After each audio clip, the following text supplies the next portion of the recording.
Jemele Hill, my boo, smelly Jemele. It has been a while since we have talked about the woke sister of the wicked weave, Joy Reid. Earlier this week, my inside sources were telling me that Jemele Hill thought that I had forgotten about her. It has been so long since we have talked about Jemele Hill. My boo thought that I had forgotten all about her. But don't you worry, Jemele. Uncle KC keeps a lovely picture of you right here on his desk at all times. I mean, look at that face.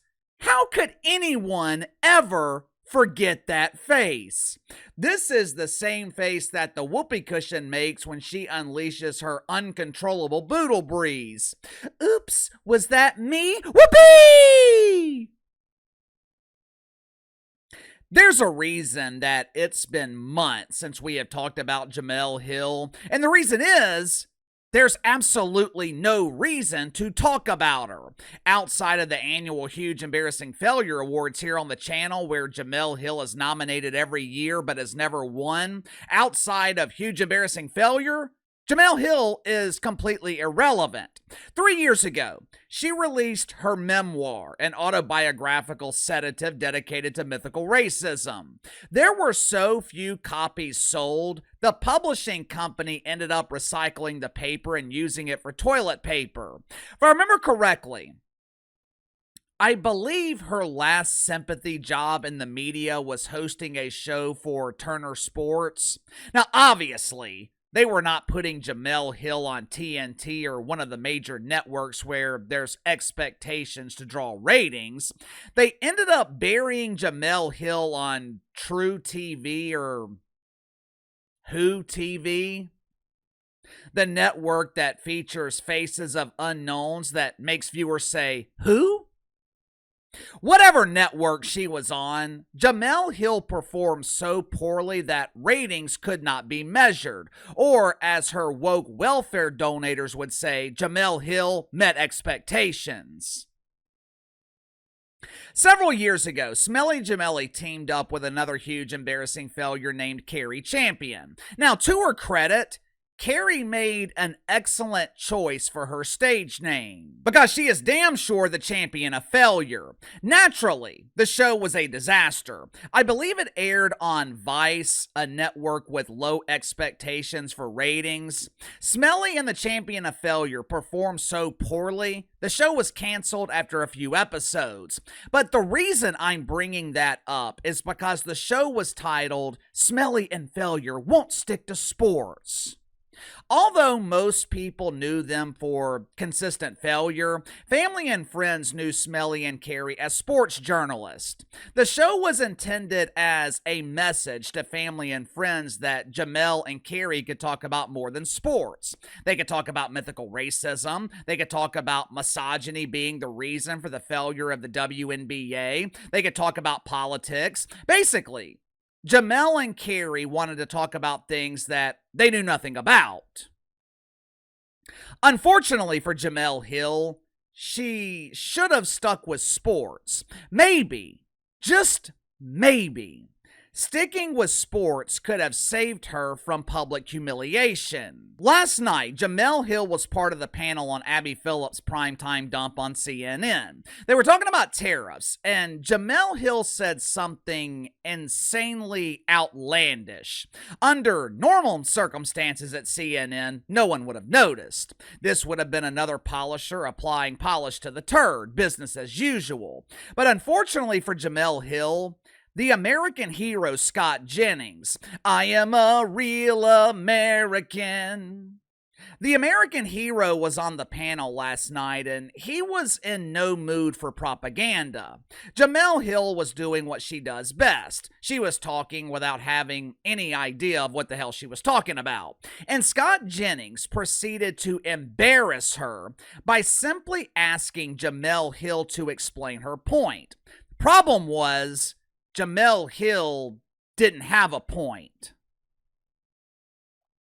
Make sure to like and subscribe. You can follow me on Twitter at KC_BTL84. Let's go and get to the sponsor for today's video, my good friends at Sugar Mountain Trading. Are you struggling with back problems? Do you deal with minor aches, minor pains throughout your day, and you don't want to go to the doctor because all the doctor's going to do is find something else wrong with you? Or even worse, prescribe addictive medication that you don't want to take? Me personally, I hate going to the doctor. So does my wife, who actually deals with back pain, which is why she started using CBD lotions and oils from Sugar Mountain Trading. Now, this is not THC. It's not going to make you fail a drug test. These CBD lotions and oils, they are designed for rapid pain relief. Like I said, my wife deals with nagging back pain from time to time. Tried over-the-counter stuff. We tried the chiropractor. Nothing ever seemed to work. Within 5 minutes of me applying CBD lotion from Sugar Mountain Trading, her pain was gone. I'm telling you, it's damn near magical. Sugar Mountain Trading also offers CBD bar soap that will keep you pain-free and smelling fresh at the same time. Bar soap comes in a variety of scents ranging from lavender all the way to cherry almond. All CBD products offered at Sugar Mountain Trading, 100% natural, 100% free of THC. So click the link in the description below. Use my promo code BTL20, BTL20. Save 20% off your first purchase with Sugar Mountain Trading. All right. Abby Phillip has her usual panel on last night with Jemele Hill as the special guest propagandist. The rest of the panel made sure to wear their masks to protect themselves from the odorous mouth farts that were provided by Smelly Jemele. One of the most toxic came when Jamal Hill was attempting to talk about tariffs. According to Jamal Hill, tariffs are no bueno, and it's damn sure no bueno for the Trumper to implement tariffs on China. This mouth fart was so toxic, the entire panel damn near collapsed, even with the added protection of their mask. But the American hero, he fought through the smog to ask Jemele Hill to clarify. And that's where everything fell apart for Smelly Jemele.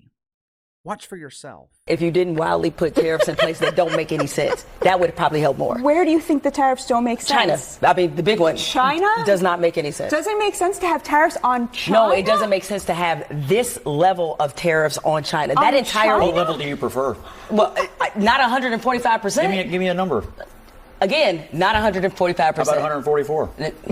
Again, how about 275? You seem to be very definitive that this number is wrong. No, I just wondered because the economy is telling me that it's wrong. First of all, I cannot believe that Jemele Hill wore that expensive hairstyle. I thought she would be more considerate to her sister in woke, Joy Reid. Since being fired from MSNBC, the artist formerly known as Weave, she can't afford shampoo. Why do you think she's bald? Wasn't by choice, it was by necessity. Shampoo is a luxury you can't afford when your woke welfare expires. So I'm kind of disappointed with Jemele Hill for not being more considerate to our bundle of joy. Obviously, Jemele Hill doesn't know a damn thing about tariffs. You could argue that some of these Trumper tariffs are a bit ridiculous. Putting tariffs on third world countries that can't afford the paper their money is printed on, that's ridiculous. But if there's one country that deserves the tariffs, it's China. What percentage should the tariff be? I have no idea. Apparently, neither does the American hero Scott Jennings, which is why he was asking Jemele Hill for clarification. Of course, she didn't know either because Jemele Hill doesn't know shit about tariffs. Unfortunately for CNN, Jemele Hill was not the only embarrassment on their network last night. Now imagine my surprise. Just imagine my surprise when I discovered that the other embarrassment was Caitlyn Collins. Katie Roo! Katie Roo! Is Roo trying to set some kind of embarrassment record? Does CNN pay Roo to be humiliated? Every night, her ratings are an embarrassment. Every week, she is embarrassed by the Trumper. And last night, she was humiliated on her own primetime dump by Tom Homan. For reasons unknown, Rue was pressing Tom Homan on getting Kilmar Garcia back to America.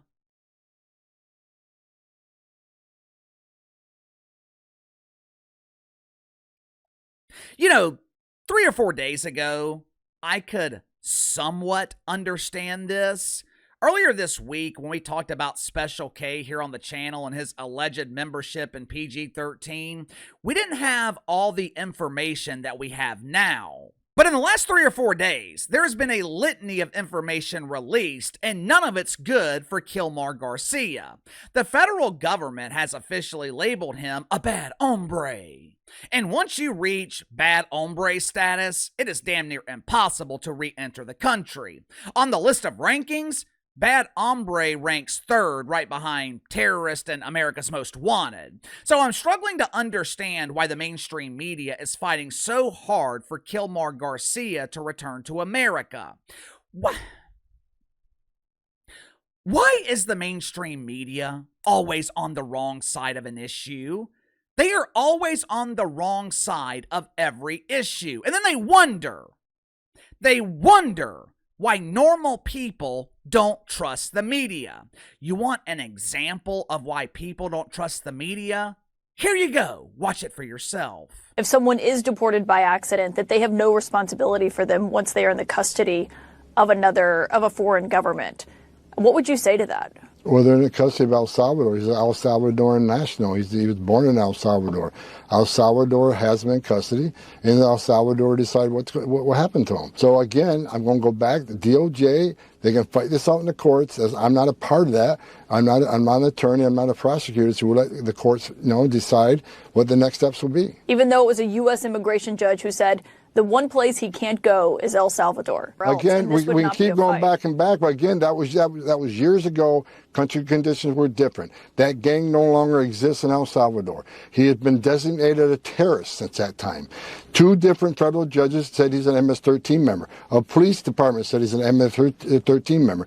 ICE data shows he's an MS-13 member. El Salvador says he's an MS-13 member. Why in the hell is this so hard to understand? How many times is Caitlyn Collins going to ask the same question? Just because you rephrase the question, that does not mean you're entitled to a different answer or the answer that you want. This question has been asked and answered over and over and over. Rue asked this question 3 times the other day when she was humiliated at the White House. Pam Bondi answered, Stephen Miller answered, the president of El Salvador answered, and he answered in great English to ensure that Rue understood. And 48 hours later, she is asking the same question to Tom Homan, expecting a different answer. What does Rue not understand? Let Uncle KC explain it to Rue one last time. Kilmar Garcia ain't coming back to America. It's that simple. You can send some doofus politician down to El Salvador, he ain't coming back. You can claim that his initial arrest was illegal or unconstitutional, he ain't coming back. You can put his crying wife on television, he ain't coming back. You can continue wasting time asking the same question and whining about it on your primetime dump on CNN, he's still not coming back. Why is this so hard to understand? And why does it seem like the mainstream media is always on the wrong side of every issue? Immigration, inflation, transgender, mythical racism, pronouns. Just think about it. The media is so incompetent or corrupt, they can't agree with the majority of the country on pronouns.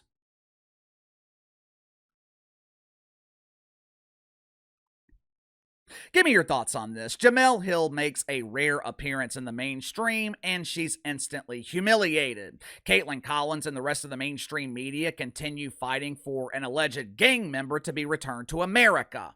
Why? Someone please make it make sense. Sound off in the comments below. I'll see you guys tomorrow.